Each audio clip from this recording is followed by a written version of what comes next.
आज हम एक ऐसी कहानी पर बात कर रही हैं जिसमें आप कह सकती हैं कि कॉमेडी और ट्रेजेडी एक साथ नजर आती हैं।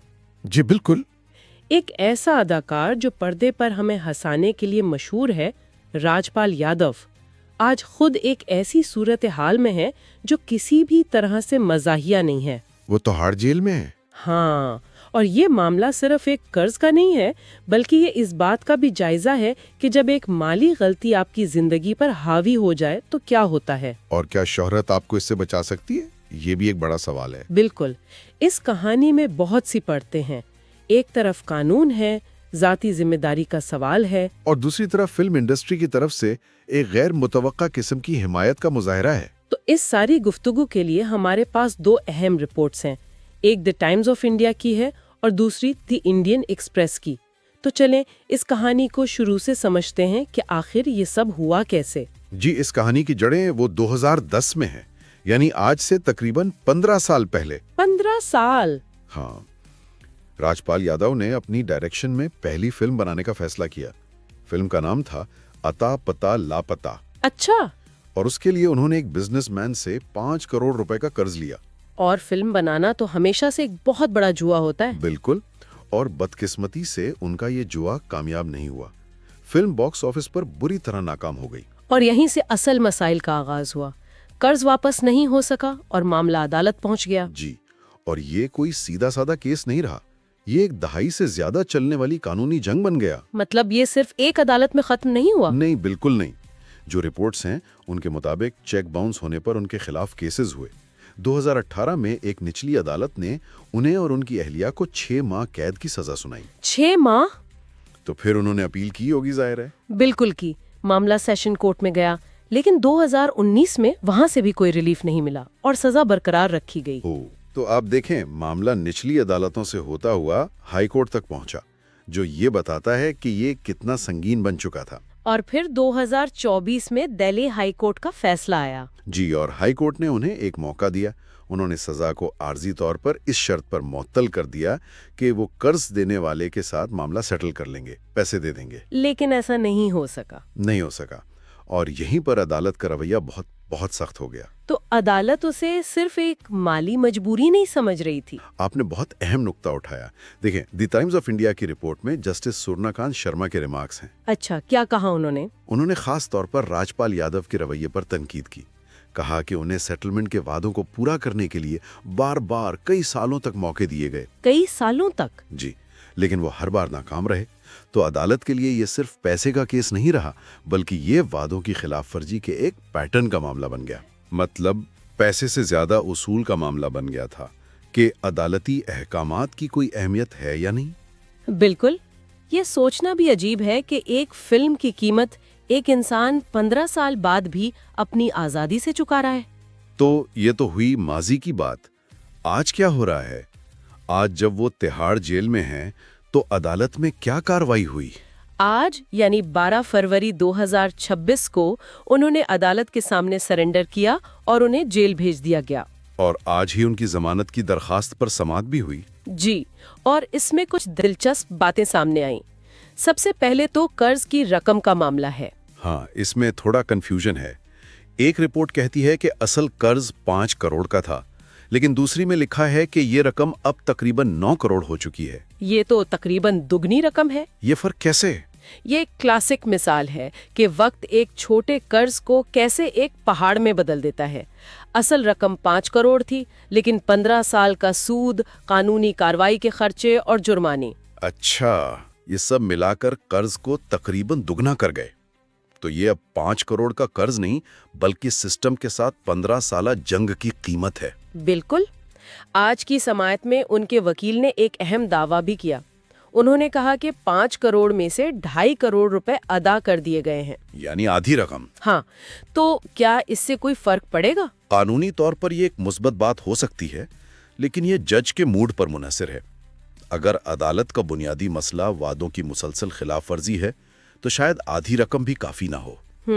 उनके वकील भास्कर उपाध्याय ने अदालत से मजीद वक्त मांगा है, ताकि वो जेल में राजपाल से मिलकर आगे की हिकमत अमली बना सके। और अदालत ने वक्त दे दिया? जी, अब अगली समाअत पीर को होगी।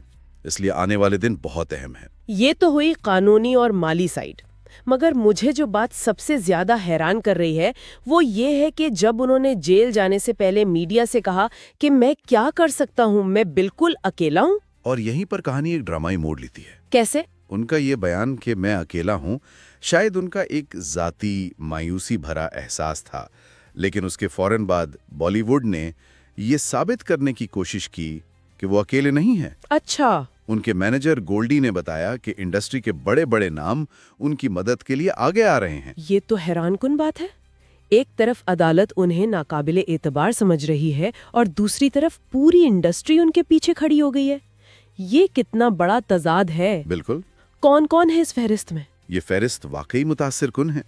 इंडियन एक्सप्रेस की रिपोर्ट के मुताबिक इसमें सलमान खान, अजय देवगन, वरुण धवन और उनके वालिद डायरेक्टर डेविड धवन शामिल हैं। ये तो बॉलीवुड के स्तूतून माने जाते हैं। जी, और इनके अलावा सोनू सूद का नाम भी है, जो अपनी समाजी खिदमात की वजह से वैसे ही एक हीरो का दर्जा रखते हैं। ये बहुत बड़ी बात है, लेकिन क्या ये सिर्फ इखलाकी हिमायत है या माली मदद भी की जा रही है? नहीं, ये सिर्फ इखलाकी हिमायत नहीं है। उनके मैनेजर के मुताबिक ये लोग माली तौर पर मदद करने के लिए तैयार हैं। वाओ। और सिर्फ यही नहीं, म्यूजिक डायरेक्टर राव अंदरजीत सिंह यादव ने तो अवामी तौर पर 1.11 करोड़ रुपए देने का ऐलान किया है। 1 करोड़ से ज्यादा? जी, और उन्होंने लोगों से मजीद मदद की अपील करने के लिए राजपाल के बैंक अकाउंट की तफसीलात भी शेयर की हैं। और फहरिस्त यहीं खत्म नहीं होती है ना? नहीं होती। सियासतदान तेज प्रताप यादव ने 11 लाख और मुतनाज़िया शख्सियत कमाल राशिद खान यानी KRK ने भी 10 लाख रुपए देने का वादा किया है। इसका मतलब है कि हिमायत की लहर सिर्फ फिल्मी दुनिया तक महदूद नहीं है। बिल्कुल। यहाँ एक सवाल ये भी उठता है कि ये हिमायत सिर्फ दोस्ती की बुनियाद पर है या इसमें इंडस्ट्री की अपनी साख का भी सवाल है। मतलब कोई भी नहीं चाहता कि उनका एक साथी अदाकार जो इतना मकबूल हो वो इस तरह माली तंगी की वजह से जेल में नजर आए। ये इंडस्ट्री की इज्तिमाई तस्वीर पर भी असर डालता है। तो ये एक तरह से कम्युनिटी का अपने एक फर्द को बचाने का अमल है। जी। तो हमने इस कहानी के 2 बिल्कुल मुख्तलिफ रुख देखे।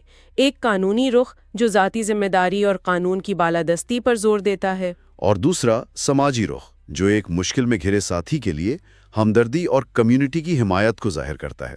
तो अगर हम तमाम नुकात को जोड़कर देखें तो पहला सबक तो यही है कि एक बज़ाहिर छोटा माली तनाज़ा अगर वक्त पर हल ना हो तो 15 साल बाद भी आपको जेल पहुंचा सकता है। बिल्कुल।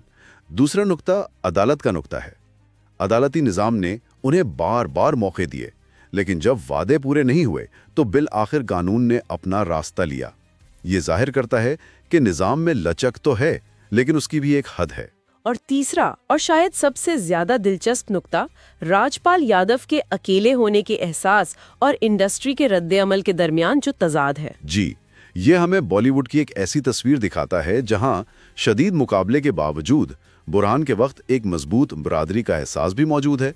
लोग एक दूसरे को गिरने नहीं देते।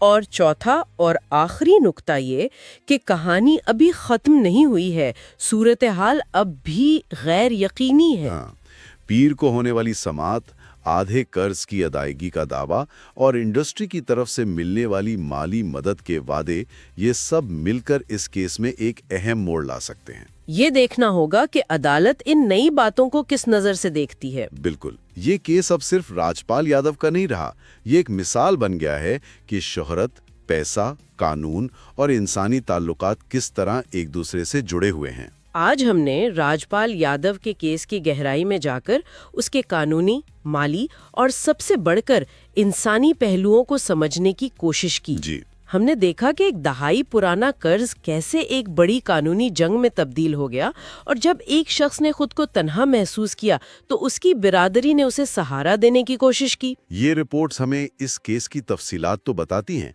लेकिन ये हमें गहरे सवाल पर सोचने पर भी मजबूर करती हैं। वो क्या? देखें, एक तरफ अदालत है जो जाती जिम्मेदारी पर जोर दे रही है और बार बार वादे तोड़ने पर सजा दे रही है, जो कानूनी तौर पर बिल्कुल दुरुस्त है। ठीक है। दूसरी तरफ इंडस्ट्री और दोस्त हैं जो मदद के लिए आगे आ रहे हैं, जो इंसानी और इखलाकी तौर पर काबिल सिताइश है।